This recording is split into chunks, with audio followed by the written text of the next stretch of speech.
Hello everyone.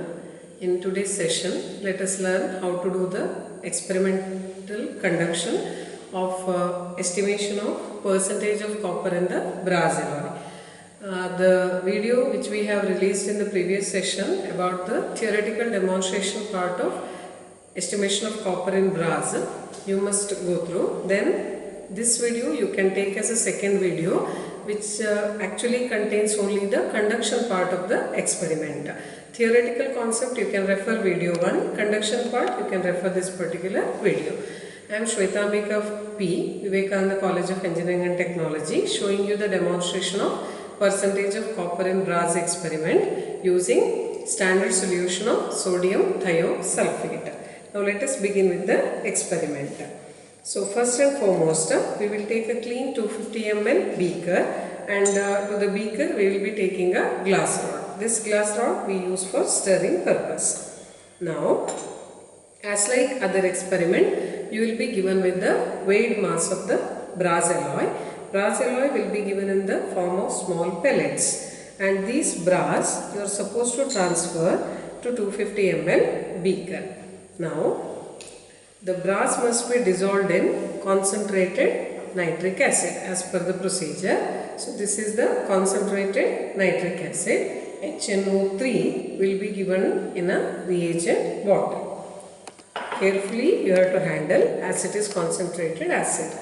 Now take a glass, this is glass tube. Both the ends are open. So you can open the reagent bottle and go for taking concentrated nitric acid. It will be fuming, so take care while you take the acid. Okay.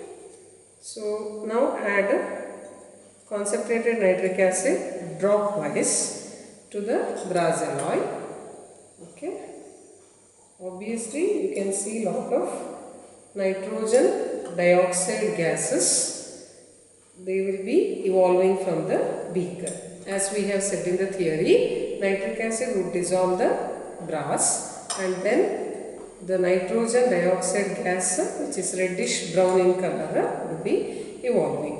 As much as possible, try to dissolve the brass alloy with the minimum amount of nitric acid. Okay, so as minimum as possible, you will add nitric acid and then dissolve the brass pellets.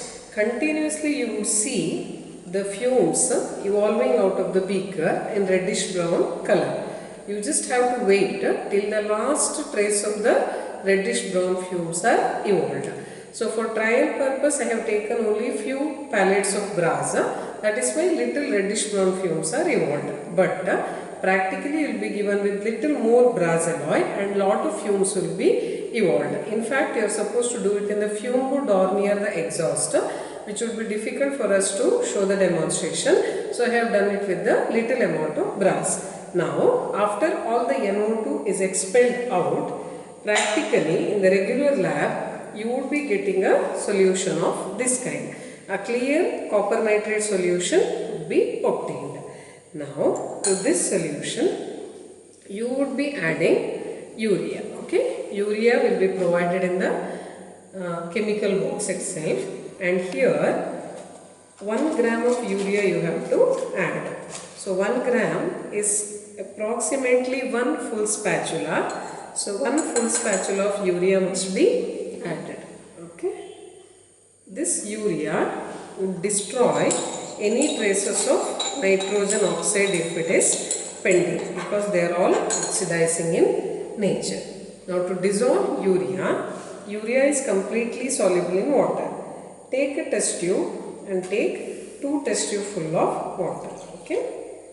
So add 2 test tube of water to the medium and dissolve the urea well. In fact, urea completely dissolves in water and you would get a clear solution. Okay, this kind of clear solution you would be getting on dissolution of urea. Now, to confirm the loss of nitrogen oxide, keep the solution for boiling. Okay, 1 or 2 bubbles if appears or white fumes when come out of the beaker, you can go for stopping the heating. Now keep it for a heating. Meanwhile, for titration, we need the titrant to be ready. So for burette, you are supposed to take sodium thiosulphate solution. This is commonly known as Hypo. So Hypo solution you must fill in the burette, clean the burette well, rinse it with the Hypo and take Hypo solution and adjust the initial value, say 20.0. Okay. While the beaker solution boils, you can make worth use of the time. Reagent bottle will be having sodium thiosulphate, would be kept in your rack near the work table. You can clean the burette well and fill the same. Okay. Now let us see the beaker. Carefully we will observe some small traces of white fumes started evolving from the beaker. They are nothing but the evolution of the gases, that is carbon dioxide and N2. The nitrogen and carbon dioxide are getting expelled out. Now let us wait here so that the boiling starts, and the moment boiling starts we can remove the beaker out of the flame. So meanwhile you will be given with the paper holder. This paper holder is, we are only preparing very strong paper, we are giving many folds so that you can take the beaker out of the flame. Carefully see that it is having sufficient strength to withstand. It should not be wet at any part while you work with the same. Okay. Now the solution started boiling. 1 or 2 bubbles you can see there in the solution. So carefully using the paper holder, now remove the beaker out of the burner. Okay. Sufficient. So this much heating is sufficient. Now this particular solution must be cooled to the room temperature, and you have to transfer it to a clean 250 ml standard flask and you have to standardize. So for that, while the solution was getting boiled, you can also prepare the standard flask with the funnel. So I have already done it ready. Okay. Now directly you can't go for standardization because this is at the very elevated temperature and this solution must be prepared at 27 degrees Celsius. So here you have to cook the solution. Both the ways you can go for to manage the time in the examination, that is internal as well as external cooling. Take distilled or deionized water and you can add water directly. Okay, we can go for internal cooling, but see here we have the mark in the beaker, so we will add till 100 ml or 150 ml because we have to prepare the solution of 250 ml. So here till 150 we can add water. Now okay, you can take the aid of paper holder again and then can go for external cooling. We are done with internal cooling. Now using the tap we can go for external cooling. Okay, so here make the running water to flow slowly outside the beaker. Care must be taken such that water don't enter the beaker. Okay, carefully you will be going for external cooling. So almost when the solution is back to the room temperature, you can check it. Okay, now it is cooled. So this cooled solution must be transferred to a 250 ml standard flask. See, this process is new to you. So see how decantation is done. Now taking the glass rod, holding it to the funnel, slowly decant the solution. Decant is transfer the copper solution to a 250 ml standard flask. Okay, this process must be careful because if you lose the solution in any way, that is you are losing the copper content from the brass alloy, or your estimation is going to be wrong. So by procedure you have to quantitatively transfer. Quantitative means how much copper is present in the beaker, same amount of solution must be transferred. So I have washed it with little amount of water, the sides of the beaker, also the glass rod. Okay, you can go for twice or thrice such washings so that completely all the copper is transferred. See to it that water level doesn't exceed 250 ml in the flask. So your washings are done. Copper is quantitatively transferred to 250 ml flask. Now you can also add a little bit of water, clean the funnel, and you can remove the funnel. After that you must take sufficient care because here you have done a lot of work to prepare standard solution. By chance copper solution exceeds the 250 ml mark, you have to start from the beginning. Now, after reaching near the mark, for my standard flask mark is here, you have to take the aid of filler, and as like the previous experiment we have shown, you have to go for standardization. Now, add water in drops and prepare the standard solution of copper. Okay, you are done. So, standard solution of copper is ready. That is part A, wherein we dissolved brazine nitric acid, allow nitrogen oxide to escape, added gram of urea, 2 test of water, boiled, cooled, and then standardized. So copper solution is ready.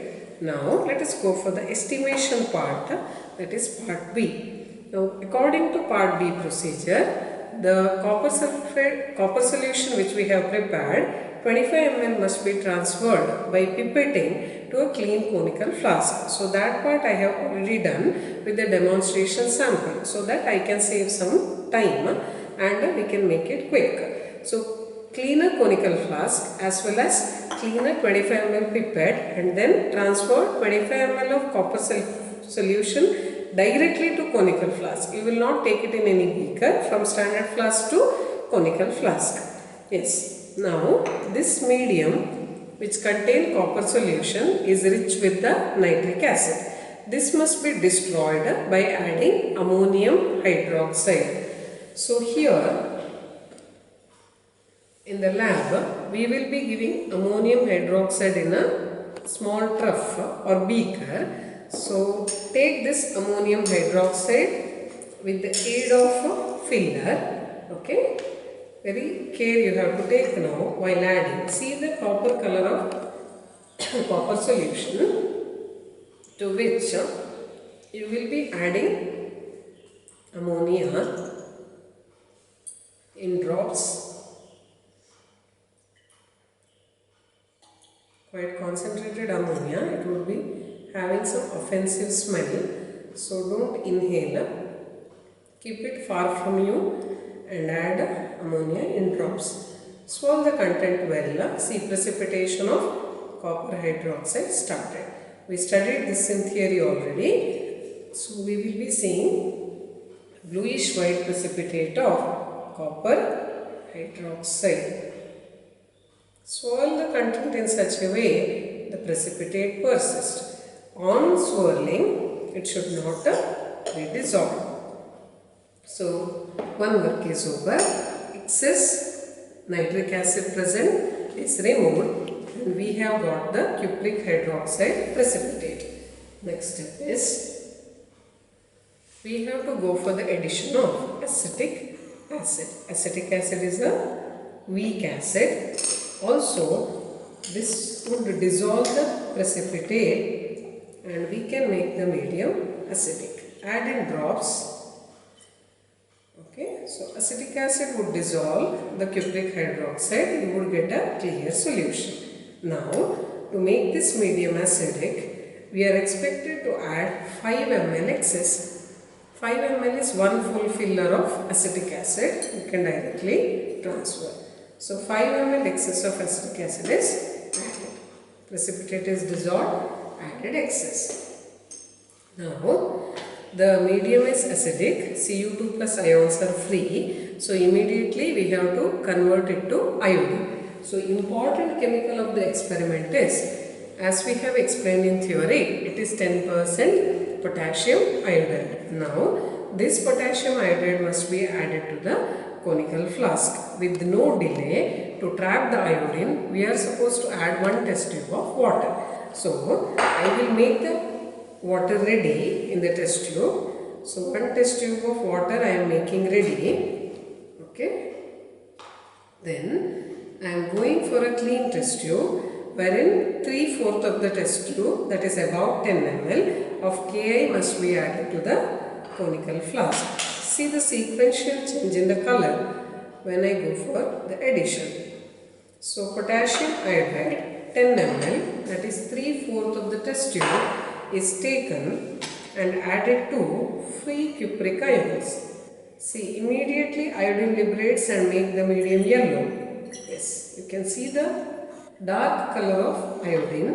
With no time delay, add a test tube of water. This would trap the iodine temporarily. Now without giving any scope for the iodine to escape, as much as will close the conical flask. And I had told you that you must make the burette already ready with the hypo, because there must not be any lag. Now let us go for the titration. Initial value is 20.0. Now this is iodometric titration, where we are titrating iodine against standard sodium thiosulphate or hypo. According to theory, the darker yellow color of iodine now must be decreasing and we must get a pale yellow. That is because when iodine reacts with the sodium thiosulphate, concentration of iodine would decrease and we will be observing a pale yellow color. Hope you can make out. In the conical flask, color is getting dull. We are actually heading towards a straw yellow color. Paler the color, better the result. So carefully, you should not lose the color. Okay. First trial you may be a little bit confused as you are doing it for the first time, and then you will be used to. See, the dark yellow color of the iodine now changed to a very pale yellow color or almost straw yellow. At this moment, you have to add the indicator. This is starch. Freshly prepared starch solution is used as an indicator. Almost 2 to 3 ml of the indicator might be required. That is nearly 3/4 of the filler. See, what we have explained in theory, when we add starch, starch will combine with the iodine and we will get a blue color starch iodine complex. So because of the turbidity, it is showing this color. The real color is the blue color. Okay. Now, this particular point, you should do the titration very slowly. Okay. Adjust the burette into drops, because slowly when you titrate, iodine would come out of the starch complex and react with the sodium thiosulphate, and we are supposed to get a milky white color. This is the color of cuprous iodide. See, perfectly we will get a milky white color. Hope you could recollect now. Let me summarize once. So first we will pipette out 25 ml of copper solution, to which we will add ammonium hydroxide in drops. Get a bluish white precipitate of cupric hydroxide. Swirl, see that it won't dissolve. Then you will add acetic acid in drops, then 5 ml excess, followed by 10 ml of 10% Ki and then 1 test tube of water. Immediately the yellow solution is titrated against hypo to get pale yellow. At pale yellow point, add starch indicator, you will get blue color. Continue to get white color. Now let me take out the burette and read the final burette value. This value is now 31.5. So initial was 20, final was 31.5. So for my trial, for the weight of brass which I have taken, the volume of hypo consumed is 11.5. This we could be then used to calculate percentage of copper. And repeat the same for agreeing values, that is 3 trials. Of the 3, any 2 will be considered for the valuation. Thank you.